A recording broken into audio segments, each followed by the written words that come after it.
Hey guys, Akimurasak here. In one of my previous videos, I talked about what's wrong with the gaming industry and how it's fundamentally failing because it's trying to appeal to people who really do not play the games they're appealing to.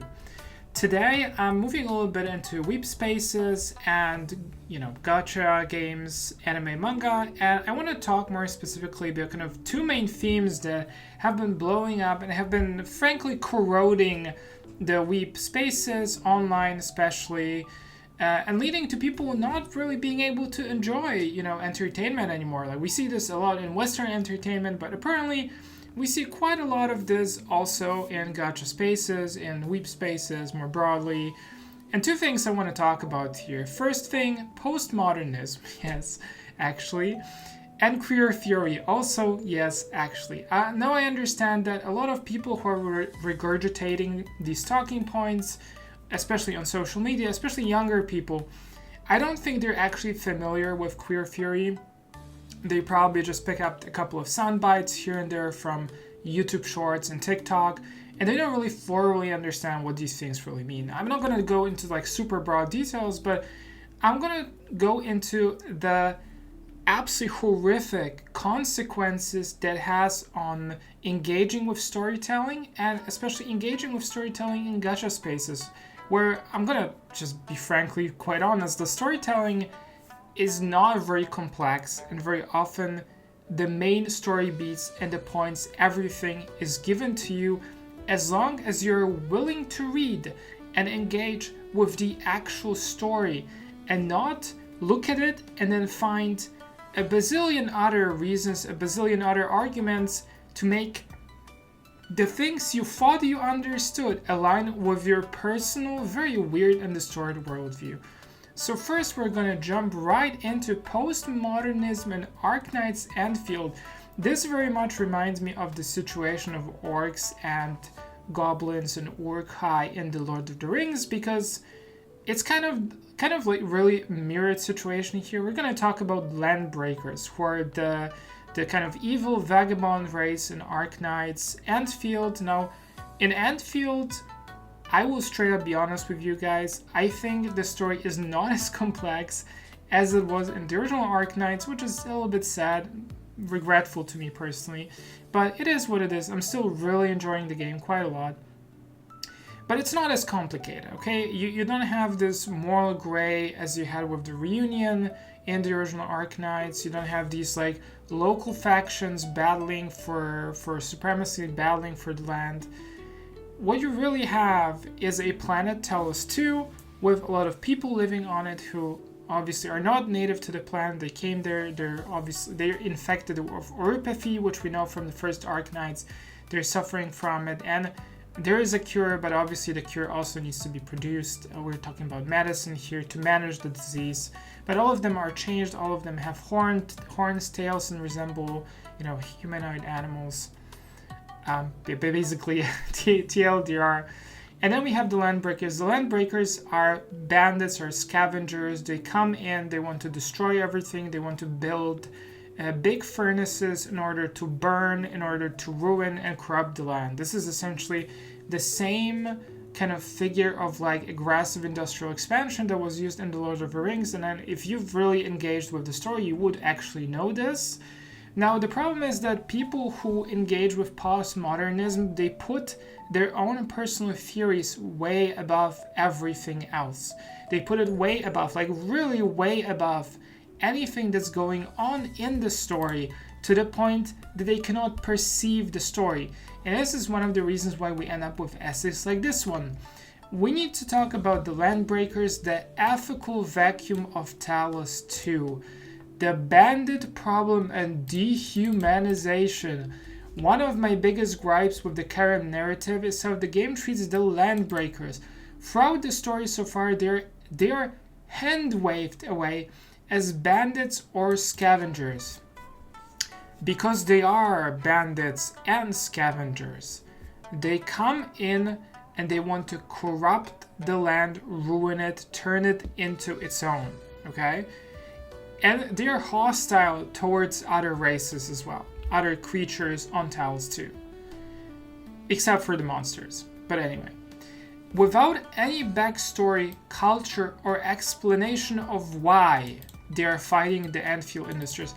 As I said, the story is kind of fairly shallow, I would say, at least so far. It's not as deep as the original Arknights.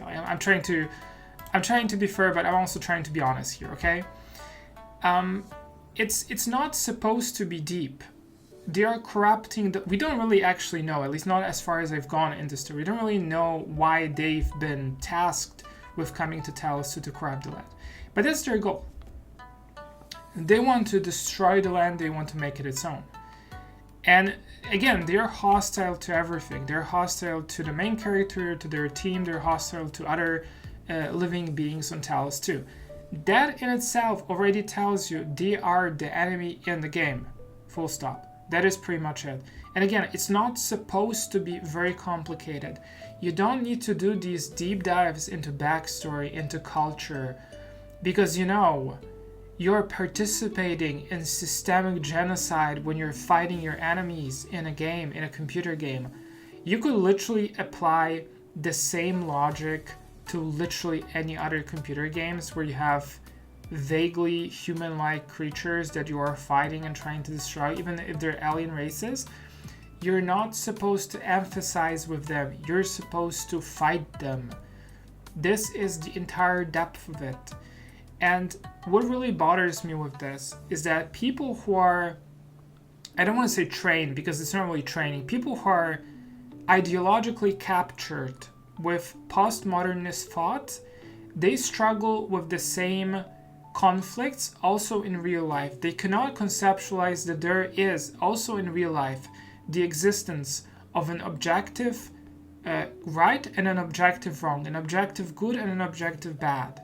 There are many cases of gray in the real world, but there are also many cases of there being people, countries, governments, entities that are fundamentally corrupt, and they have absolutely no scruples to either take money from you or destroy or ruin something. There's nothing to be deconstructed. There's nothing to be, relatively compare here. They are simply things that are evil, and they exist in real life as well. So I don't really understand why these people need to go to such lengths to even enjoy entertainment, because fundamentally it ruins entertainment. Like, you're supposed to engage with the story. Instead of engaging with the story, they're engaging with their own kind of worldview and their own theory. They're doing this very academic, hyper-intellectual breakdown, which, again, is perhaps useful when you're writing an essay. It's perhaps useful when you've actually understood the story. But as I've gone through this thread here on Reddit, even on Reddit, people are criticizing this, that you've not really engaged with the story, because if you have engaged with the story, you would understand what is the actual reason why Landbreakers are the way they are. Okay? And this is very important. Now, the other thing, as I mentioned at the very beginning, is queer theory. Yes, queer theory. It's very prominent in gacha spaces. Specifically, let's be honest here, Genshin. Okay, Genshin, primary breeding ground for this. For whatever reason, and I feel like this is a combination of shame towards anything that's normal, therefore anything that's heteronormative, anything that is, girl and boy, kind of. I know it sounds really, literally stupid, but that is really what it is. Anything that's kind of normal, as it should be, is considered bad, and anything that's not normal, therefore queer, is considered good. And for whatever reason, there's a lot of young people who are somehow, I don't know whether ideologically captured or they're simply convinced that they should refuse to engage with anything that's normal. And this is also like a generational divide, because you will see a lot of younger people engaging with weeb media having already this like pre-packaged view from other social media, from TikTok, probably from YouTube as well. I don't know from where else. Essentially, they will have this pre-packaged view of looking at the world for this very distorted, non-normative lens. And they will tell you that you are wrong by wanting things to be just normal, okay? So you will see this being very often the case in the Genshin community when people are talking about shipping.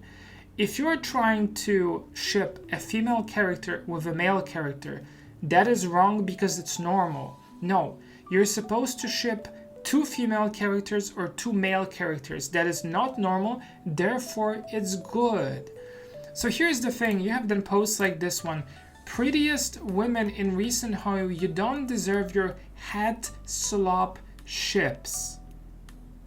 Are we being serious?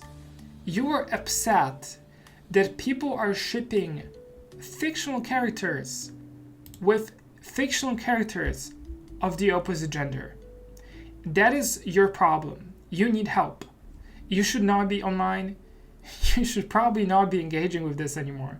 You need help. You need to go back to God or something. And there are often more cases like this one here, where people look at specific outfits. And again, as I say, they come with pre-packaged views from other social media, and they genuinely cannot engage in a fresh way with anything. They cannot engage with a new gacha game, with a new game, with any piece of entertainment, with like a fresh perspective. No, they see colors and what, pink, blue, white? Well, that must be a trans flag.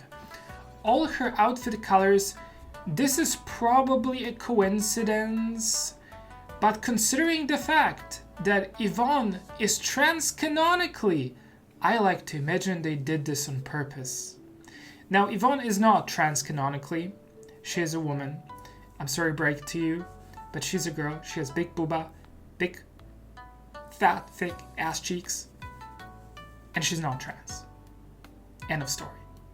I know it's very disappointing for some people, but again, some people are very clearly captured and they need help. They should get offline. They should touch grass. They should probably read a book, because this is so weird, man. Like, what else I'm supposed to tell you? And obviously, a big part of it is rejecting anything that's kind of like normally sexual. Like Yvonne here, they're breaking in sweats and tears seeing Yvonne because, see, she cannot have character development because she's too cute and attractive. Yeah, I'm not making this up. So yeah, Original Arknights does have fan service though. Yeah, it does. It was never a problem. So it's, what are we even talking about here, right? And there are obviously more posts like this with other franchises where, again, people are equating something that's not normative as good and something that's normative as bad. Therefore, if something is good, it needs to be non-normative. Help me out, guys. I'm lost. How do these people even function in real life? Straight ships so good they feel queer. What? What are we doing here? Like, seriously, guys. And there are things like this, for instance, from Wuthering Waves, where people are taking Augusta and Yuno as well, that Odd Yuno, whatever, is probably the closest to a canon couple in WoA, aside maybe Rover and Shorekeeper. I have to break it to you guys, especially to this passion meter or here person. The thing about Wuthering Waves is that all of the majority of the main female characters, they simp for Rover. Regardless if you're playing as female Rover or male Rover, they simp for Rover. And it is very obvious in the story. You would have to be blind not to notice this. So the fact that we have Augusta and Yuno that complement each other with the sun and moon opposites trope, they are coded to be with each other. No, they are not coded. There's no such thing. You guys made it up yourselves. They're simply together as two goddesses of sun and moon. Please study the Greek mythology.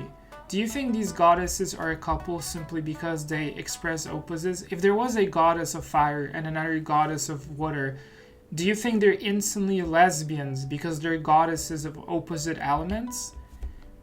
explain your thought process, not using superficial features. And it's also very common in these communities, or rather this part of the gacha community, is that people do, again, they don't engage with the story. They ignore literally everything to the opposite of their theory, because everything that still remains needs to serve the theory. Is this like weird pseudo-academic take on literally everything, which fundamentally ruins the fun. Now, no, I think this one's a little more brutal, but sometimes I feel like it's kind of accurate, unfortunately, It's sad, but yeah, really. Now, fortunately, of course, people are enjoying seeing Yvonne in Arknights. They're enjoying her sitting even on a chair. Can you imagine that something as simple as sitting on a chair could be fun? Yes. Ma'am, I didn't get a cake in my birthday. Can you help? And of course, a lot of people are focusing on a very specific part of the animation, and I do not blame them. It's a very good animation. I am genuinely impressed. And so is hundreds of other people who are with ugly eyes, as you can see here. Now, that is going to be it for this video, and yeah, you guys stay sharp, and I see you in the next one. Mata ne!